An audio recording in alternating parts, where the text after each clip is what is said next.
Yeah. Uh, Sorry, our director's trying to direct, but he's doing a terrible job.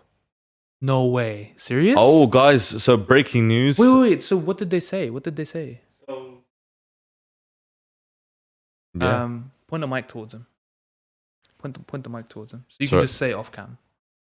Let's see if this Point towards works. him. And then So there's to Liam and Social Gloves after reviewing the result for Holder vs Gib 5 with scores 49-46, 49-46, 50-46.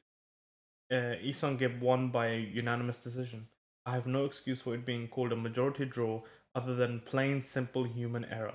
I'm embarrassed by this mistake, not catching it and correcting it ringside. I sincerely apologize to both fighters, especially Mr. Gib, who fought an amazing fight and deserved the recognition for his win. Sincerely, Tom Sconzo, ISKA director, which is International Sport Karate. damn. Okay, fantastic name. So guys, in case you didn't hear our director, we just got the news. AnEsonGib, the man himself, has got the W. And got the dub. I don't know what he meant by human error, because I don't understand how you can have a human error in judging. That's the whole point about judging. Well, I think, and I'd correct me if I'm wrong, it seems like they wanted to push a narrative and he got found out and he got embarrassed and they realized, well, actually it's not worth it because we're not going to sign any fighters in future pay-per-views. Let's actually give the W because he deserves it. My conspiracy was that they needed something where people talk about the event. Oh, that's interesting. Because all you had was YouTubers winning. That's not much to talk about. People knew YouTubers would win. You had one knockout, that's it. You had one upset, Deji losing, but everyone knew Deji would lose from the weigh-in because of the way he looked. Okay. And the size he was. Yes. He'd had a great round 1, round 2, but ultimately he lost. So you had sort of an upset, sort of a chat about it. But there was no thing where people kept talking about the event. Okay. And they were really pushing this social media narrative. Yeah. And if you looked at trending, they were never trending really. Yeah. It was individuals trending. Deji was trending. FaZe Jarvis was trending because of his knockout. Yeah. But there's nothing that made Social Gloves or Live by Live trend. So bringing that draw made them trend. It does actually make a lot of sense if you think about it because it definitely created a buzz. I was talking about it. To them, doing a little thing afterwards keeps them trending. It does. Because now everyone's talking about Gib and people are like, wait, so Gib won, what is this? Oh, there's a Live by Live Social Gloves. Oh, that's what they did. Do you think that organization, if you're a YouTuber and you're fighting against a bigger star, would you really want to fight for that organization knowing that could happen again? People will forget. Do you think? People will forget. Or do you think they'd rather come to the UK and go with Eddie Hearn? People will forget. That's true. It is the internet. For America, people will forget easily. In America, short-term memory is a big thing in America. Let's not question their abilities.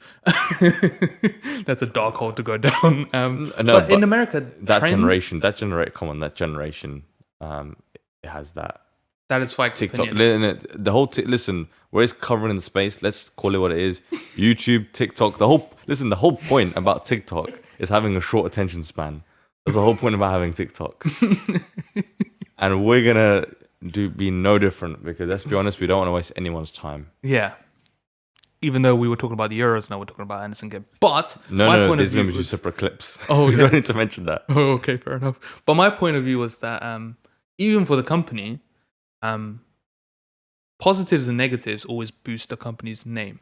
Yeah. Regardless. Yeah. Like you could have HSBC worked with cartels and stuff, did money laundering. Does anyone remember that? Does anyone even think about that? No, you're right. Elon Musk doing weird things with Tesla and SpaceX. Does anyone remember? No one cares.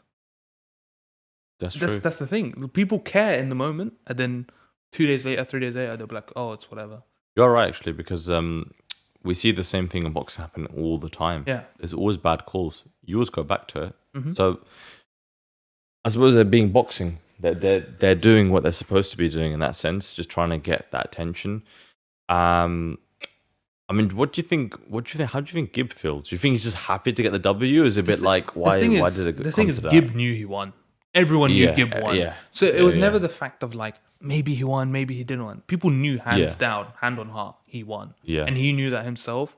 Taylor knew that from seeing his You just reaction. didn't see it. And say the ref anything. knew that. Did you see the reaction of the ref as well? Yes. So people knew he won. Yeah. So I think it just helps him be like, you know what, like, look, this solidifies that I won. There's no controversy about it. I actually won. Yeah, you're right in that sense. I think I've never seen in boxing, because even when a lot of people say like, oh, this person should have won, like Tyson Fury in the first fight, there's still some people who could make honestly like a decent claim of why they thought the other fighter won. Yeah. Right. With this one, There's no question. like the eye test and also the stats. I think the punches thrown. Yeah, the punches were 41 to like 25 or something. It was ridiculous. It was ridiculous. And that was the same pattern we saw in all the other wins. Literally the same Yeah, pattern. one person just dominating. Really. Dominated, Yeah. and the other person threw less punches, and that person won. True. So my point of view, they just needed something to make it controversial and put their name out there.